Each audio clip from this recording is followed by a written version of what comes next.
ফেব্রুয়ারির প্রথমার্ধে নির্বাচন হতে হবে, এর বিকল্প নেই বলছেন সালাউদ্দিন। জানিয়ে দেব, গণতন্ত্র পূর্ণ প্রতিষ্ঠায় ঐক্যবদ্ধভাবে কাজ করে যেতে হবে বলছেন তারেক রহমান। এদিকে সংসদে নারী সংখ্যালঘু ও নীতিতাত্ত্বিক জনগোষ্ঠীর প্রতিনিধিত্ব নিশ্চিত করার দাবি। আরো জানাবো, দুর্গাপূজায় অতৎপরতা ঠেকাতে চট্টগ্রামে মাঠে থাকবে বিএনপি। এবং সর্বশেষ জানাবো, গণতন্ত্র ও ধর্মীয় স্বাধীনতার জন্য বিপজ্জনক শক্তির উত্থান ঘটছে বলছেন রিজভী। দর্শক, শুনছিলেন সংবাদ শিরোনাম, এখন বিস্তারিত। ফেব্রুয়ারির প্রথমার্ধেই নির্বাচন হতে হবে, এর বিকল্প নেই বলছেন সালাউদ্দিন। 2026 সালের ফেব্রুয়ারির প্রথমার্ধে জাতীয় সংসদ নির্বাচন হতে হবে এবং এর কোনো বিকল্প নেই বলে মন্তব্য করেছেন বিএনপি স্থায়ী কমিটির সদস্য সালাউদ্দিন আহমেদ। তিনি বলেন, আসন্ন জাতীয় নির্বাচন সংস্কার বা বিচার প্রক্রিয়ার উপর নির্ভরশীল নয়। আজ রোববার বিকেলে রাজধানীর ফরেন সার্ভিস একাডেমিতে জাতীয় ঐকমত্য কমিশন, প্রধান উপদেষ্টা এবং রাজনৈতিক দলগুলোর বৈঠক শেষে সাংবাদিকদের ব্রিফিং এ কথাগুলো বলেন বিএনপির এই নেতা।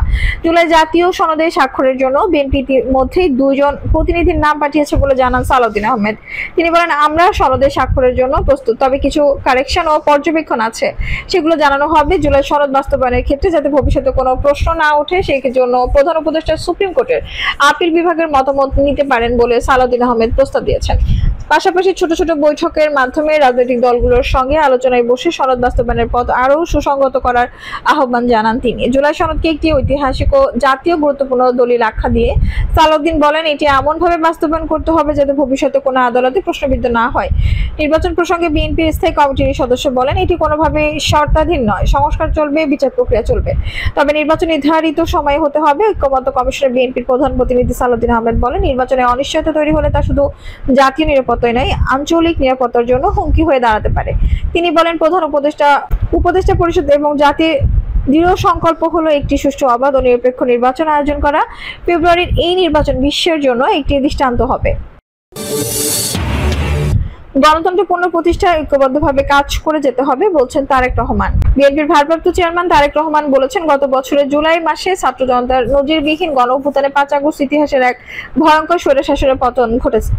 এখন এই ঐক্যবদ্ধভাবে বাংলাদেশ গণতন্ত্র পূর্ণ প্রতিষ্ঠা করার লক্ষ্যে আমাদের একযোগে কাজ করে যেতে হবে। আমাদের রাষ্ট্র মেরামতের ভিত্তি হবে অবাধ, নিরপেক্ষ ও অংশগ্রহণমূলক নির্বাচন, বিচার বিভাগ ও গণমাধ্যমের স্বাধীনতা এবং গণতন্ত্রের সকল মূলনীতির প্রাতিষ্ঠানিক প্রয়োগ। তারেক রহমান বলেন, গণতন্ত্র হলো একটি সর্বজনীন মূল্যবোধ ও রাজনৈতিক পদ্ধতি। জনগণের নিজস্ব রাজনৈতিক, অর্থনৈতিক, সামাজিক ও সাংস্কৃতিক পরিসর নির্ধারণে স্বাধীনভাবে প্রকাশিত ইচ্ছা এবং জীবনের সকল ক্ষেত্রে তাদের পূর্ণ অংশগ্রহণের উপর ভিত্তি করে গড়ে ওঠে।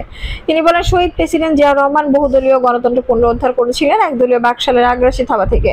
তার কালজয়ী দর্শন বাংলাদেশি জাতীয়তাবাদের মর্মমূলই ছিল বহুদলীয় গণতন্ত্র।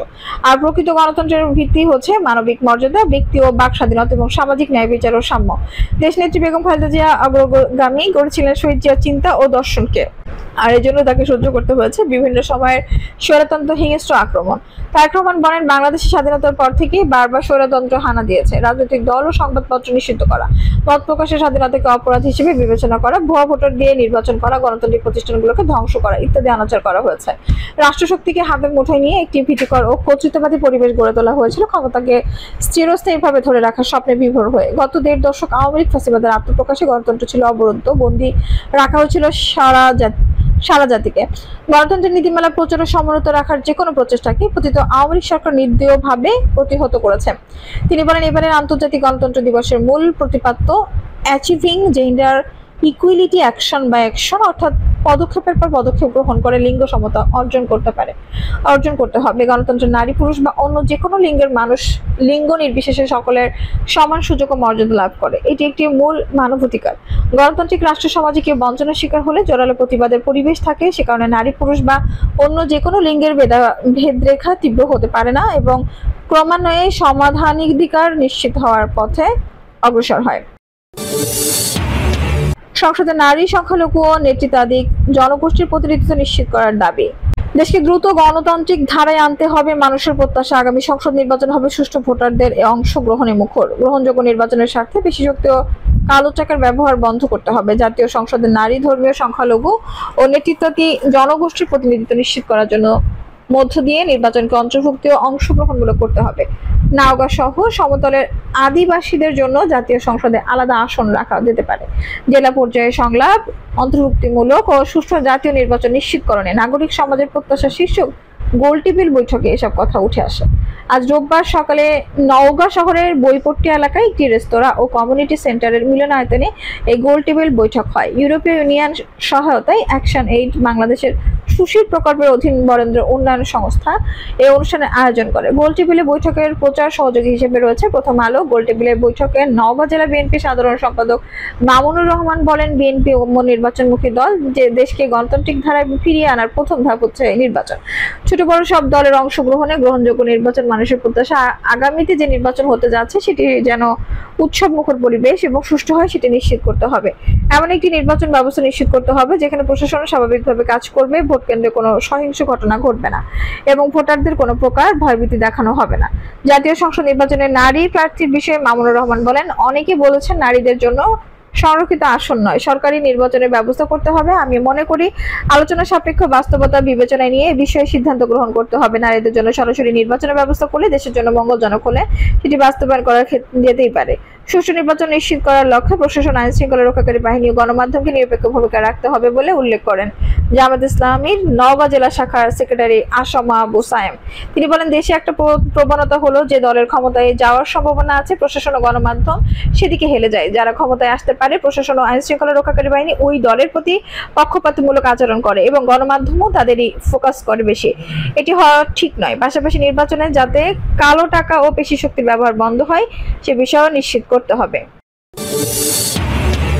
দুর্গাপূজায় অতৎপরতা ঠেকাতে চট্টগ্রামে মাঠে থাকবে বিএনপি। বাংলাদেশ জাতীয়তাবাদী দলের সিনিয়র যুগ্ম মহাসচিব অ্যাডভোকেট রুহুল কবির রিজভীর স্বাক্ষরিত এক চিঠিতে এ দায়িত্ব দেওয়া হয়।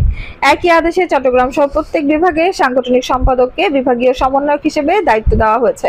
চিঠিতে উল্লেখ করা হয়েছে, হিন্দু সম্প্রদায়ের প্রধান ধর্মীয় উৎসব শারদীয় দুর্গাপূজায় কোনো প্রকার অপ্রীতিকর কিংবা অনাকাঙ্ক্ষিত ঘটনার চক্রান্ত যাতে কেউ করতে না পারে সে বিষয়ে সাম্প্রদায়িক সম্প্রতি ও সকল ধরনের মানুষের নির্বিঘ্নে ধর্ম পালনের অধিকারে বিশ্বাসী বাংলাদেশ জাতীয়তাবাদী দল বিএনপি নেতাকর্মী সার্বক্ষণিক সতর্ক ও সজাগ দৃষ্টি রাখবে যাতে পুজোকে কেন্দ্র করে পতিত স্বৈরাচারের অনুচারেরা কোনো অতৎপরতা চালাতে না পারে। স্ব এলাকায় হিন্দু সম্প্রদায়ের মানুষেরা যাতে নির্বিঘ্নে শান্তি ও স্বস্তি সহকারে উৎসব পালন করতে পারে সেজন্য দলের সব পর্যায়ের নেতাকর্মীকে সর্বোচ্চ সহযোগিতা দেওয়া হবে। এছাড়া দুর্গাপূজাকে কেন্দ্র করে জেলা সদর ও মহানগর জেলাধীন প্রত্যেক পূজা মণ্ডপের জন্য পূজা উদযাপন কমিটির সদস্য এবং বিএনপি ও এর অঙ্গ সহযোগী সংগঠনের সমন্বয়ে একটি স্বেচ্ছাসেবক টিম গঠন করে দিনরাত পাহারার ব্যবস্থা করবে। বিএনপি সাংগঠনিক সম্পাদক মাহবুবুর রহমান শামীম বলেন, কেন্দ্রীয় নির্দেশে দুর্গাপূজায় স্বেচ্ছাসেবক হিসেবে কাজ করবে নেতাকর্মীরা। দুর্গাপূজাকে ঘিরে যাতে অপ্রীতিকর কোনো ঘটনা না ঘটে, দেশকে অস্থিতিশীল করতে না পারে সেদিকে নজর রাখবে নেতাকর্মীরা। গণতন্ত্র ধর্মীয় স্বাধীনতার জন্য বিপজ্জনক শক্তির উত্থান ঘটছে বলছেন রিজভী।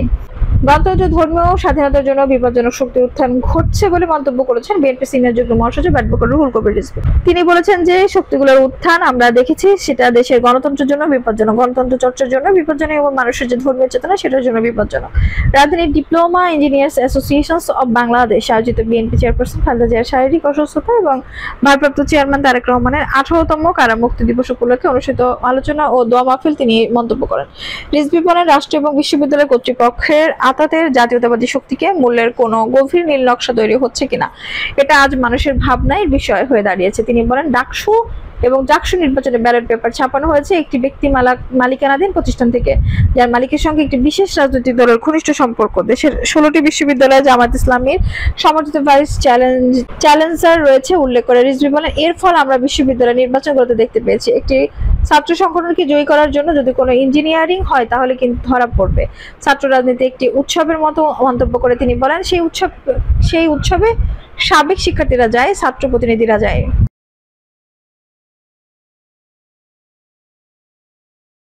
দর্শক, এই ছিল এখনকার সর্বশেষ সংবাদ। নিউজটি ভালো লাগলে অবশ্যই একটা লাইক দিন, কমেন্ট আপনার মূল্যবান মতামত জানান। সবসময় আমাদের পাশে থাকতে সাবস্ক্রাইব করে বেল বাটনটি অন করে রাখুন। ধন্যবাদ।